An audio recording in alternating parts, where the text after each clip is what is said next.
Queridos irmãos e irmãs, continuamos nesta segunda página do Sermão da Montanha. Depois das bem-aventuranças, Jesus nos fala do sal da terra e da luz do mundo, que devemos ser cada um de nós. Esta é a nossa vocação mais original. Todo batizado é chamado a ser sal da terra e luz do mundo. O que é o sal?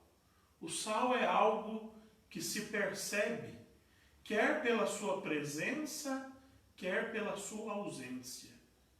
Ele não é notado quando ele está no seu justo equilíbrio, mas nós logo notamos quando algo não tem sal ou quando algo tem sal demais.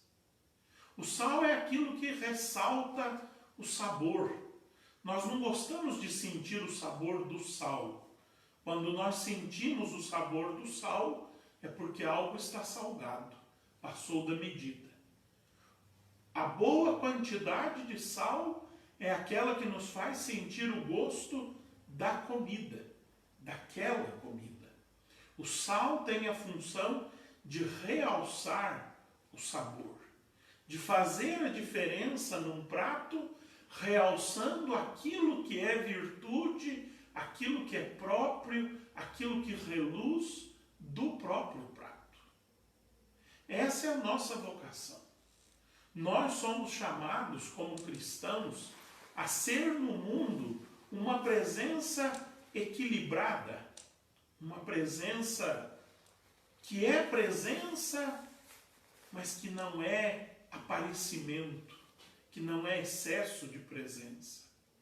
Mas essa presença dada no equilíbrio, não para nos fazer aparecer, mas para destacar o que há de melhor em cada pessoa, em cada realidade, em cada experiência que nós fazemos.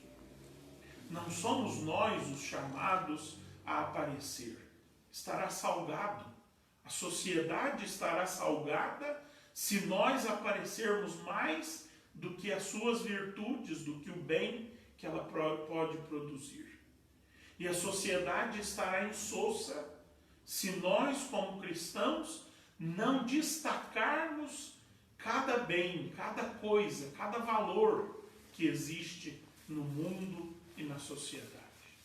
O sal faz a diferença, mas faz a diferença realçando o sabor próprio de cada coisa, realçando o bem próprio de cada coisa, realçando a virtude própria de cada coisa. Mas nós somos chamados também a ser luz. Essa é mais fácil de perceber, porque nós logo ficamos desesperados quando acaba a luz. Nós logo sabemos todos onde é que tem uma vela, porque precisamos da luz.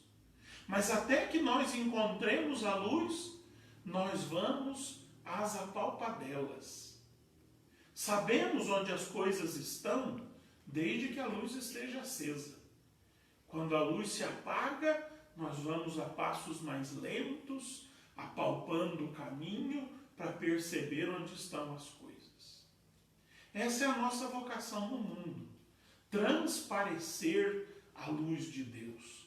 Botar as coisas às claras. Deixar que as coisas sejam vistas na sua realidade e verdade. Para que então nós vivamos às claras, não vivamos às escondidas, vivamos diante da luz de Deus, realçando o bem que há, as sementes do verbo que há em cada realidade. Na primeira leitura de hoje, nós ouvimos mais uma cena do profeta Elias.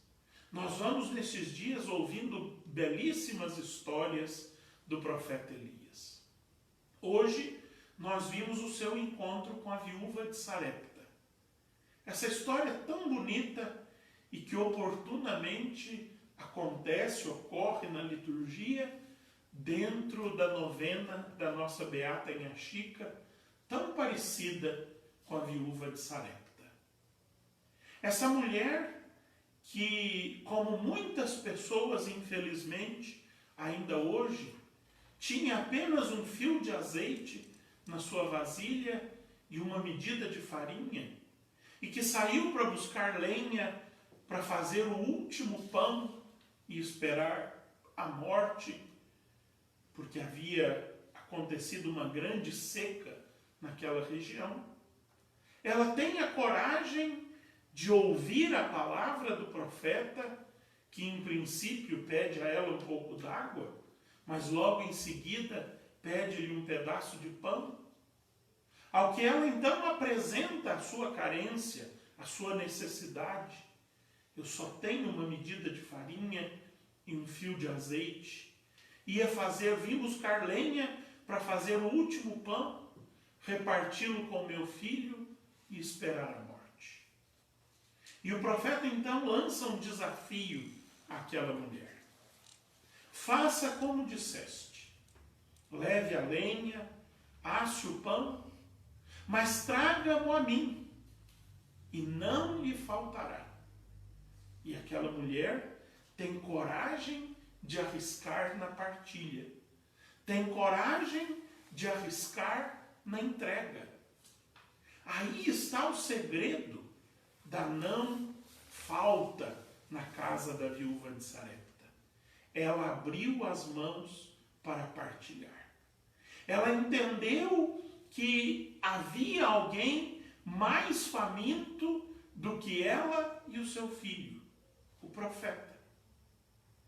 E reconhecendo alguém mais necessitado do que ela teve a coragem de repartir.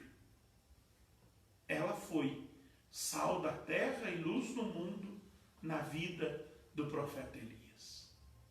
E porque ela foi sal da terra e luz do mundo na vida do profeta, fazendo a diferença, iluminando a fome e a sede do profeta, Deus não deixou faltar nada na casa da viúva de Sarepta durante aquela seca. O texto termina dizendo que ela comeu, o seu filho comeu e o profeta comeu por muito tempo e nunca faltou azeite na jarra ou farinha na lata. Sempre estava ali o necessário. É assim que acontece conosco.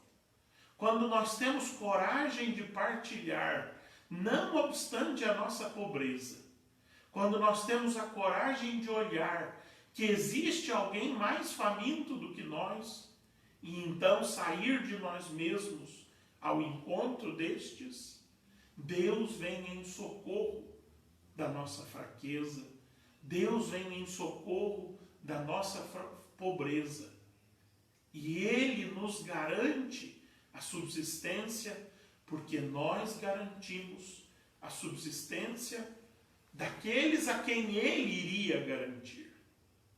Ao passo que, se nós nos apegamos aos nossos bens e dizemos, não, eu não vou lhe dar, porque se eu lhe der vai faltar aqui em casa, Deus então vai cuidar do faminto e não se comprometerá conosco. Deus se compromete com aquele que partilha. Deus se compromete com aquele que se entrega. Deus se compromete com aquele que arrisca na fé a ser sal da terra e luz do mundo, fazendo a diferença, fazendo diferente, não seguindo a lógica do mundo, como nós dizíamos ontem, mas seguindo a lógica do Evangelho. Talvez as pessoas que não estão imbuídas da lógica de Jesus olhem para a viúva de Sarepta no primeiro momento e digam, boba, vai passar fome. Bem feito, foi repartir. Devia ter guardado para si mesma. Mas Jesus diz no seu Evangelho, bem-aventurados os que têm fome, porque eles serão saciados. Deus mesmo os saciará. como aconteceu com a viúva de Sarepta, o seu filho e o profeta. Amanhã nós continuamos ouvindo belas histórias do profeta Elias, histórias que a liturgia nos oferece nestes dias. Que elas nos iluminem para que nós assumamos a nossa vocação de sal da terra e luz do mundo. Se você não faz a diferença, se você não ilumina a vida de quem está ao seu redor, repense a sua vida cristã. Talvez ela esteja na lógica do mundo e é preciso voltar à lógica do Evangelho para fazer a diferença e iluminar